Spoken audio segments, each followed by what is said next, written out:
Guys, I hope you are doing well. Today we will talk about how to fix or how to solve the problem of keeps stopping on ChatGPT. We click on settings. Here we click on apps, default apps, app settings.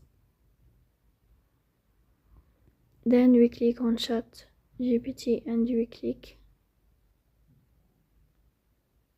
in this page of ChatGPT. We click on first stop and we click OK. Here you will enter to storage. Then we click on clear cache. In the end, you will turn off your phone and you will wait a moment to restart your phone again to fix that problem. So that's all. Don't forget to support us by like and subscribe. See you next time and thank you for watching.